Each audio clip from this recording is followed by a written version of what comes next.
Hey guys, welcome back. Today we're going to cover the front squat. So if we've developed mastery of our air squat and we have pretty good mechanics there, we're feeling comfortable with it, the front squat is a fantastic option to load that squat pattern and start to develop more strength with that movement pattern. So one of the benefits of loading the front squat is that we're utilizing a barbell. So if we utilize an empty barbell, either 35-pound bar, 45, or even a PVC pipe, we can incrementally add weight. So every time that barbell gets a little bit heavier, we get a little bit better return from it. But with having the barbell in the front of the shoulder, we are going to be challenged to hold good posture while the bar's there. So if it gets heavier, sometimes we might default into a flexed back position. Our goal when we're front squatting is to actually pull back and fight for that proper flat back position.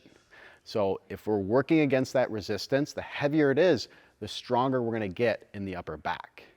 One of the other benefits of a front squat is that it demands more flexibility of the knee and the ankle. So as we go into a front squat, because the bar is positioned forward, the knee has to close more, the ankle has to close more.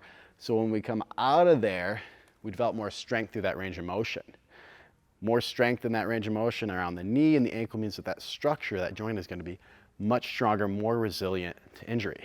And then lastly, if cleans or power cleans are in our strength training program, we definitely want to be mastering the basics of the front squat because that's going to be the receiving position of those movements, and that's going to help us stay safe while we're training those movements.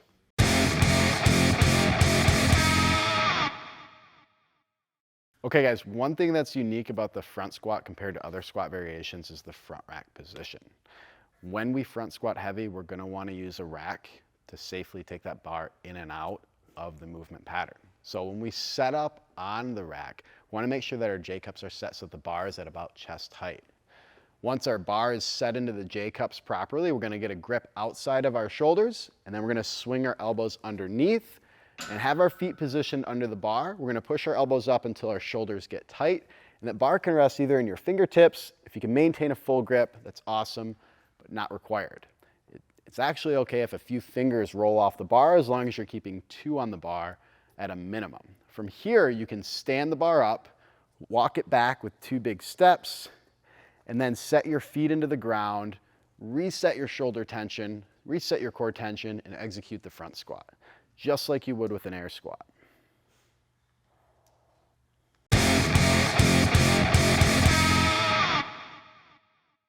All right guys, so as you're learning the front squat, a great accessory drill to help make sure that you have the bar in the proper position and you're getting a good feel for the weight sitting in your shoulder, not in your wrist, is going to be a movement called the zombie squat. So when we do a zombie squat, we're still going to have the same rack set up, but when we enter, we're actually just going to shoot our arms forward and reach them out like we're a zombie chasing its prey. So we swing our arms through and want to make sure that, again, our elbow is level with our shoulder, our arms are straight forward, the weight is sitting on the deltoid, the front part of the shoulder there. So once we're set up there, we're going to stand up, we're going to walk that barbell back, and we're going to execute our front squat. Good, and then walk it in, returning the barbell back. Now one thing to note about the zombie squat is it doesn't have to be something you do very heavy at first. Even doing an empty bar on that is going to be very challenging. If you have the barbell and it rolls forward, that means you need to work on a little bit more upright posture position, assess your flexibility a little bit more.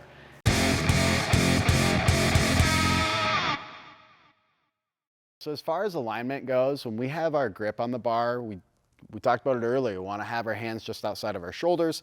And then if we get a side view, we actually want to have our elbows as high as our shoulders are. This will give us more tension in the lats, and it's going to give us a larger platform on the deltoids. We talked earlier about having a fingertip grip.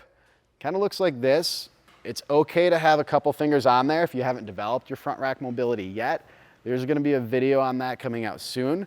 But ideally, as you front squat and clean more often, you want to develop a full grip. So a full grip, it looks like this.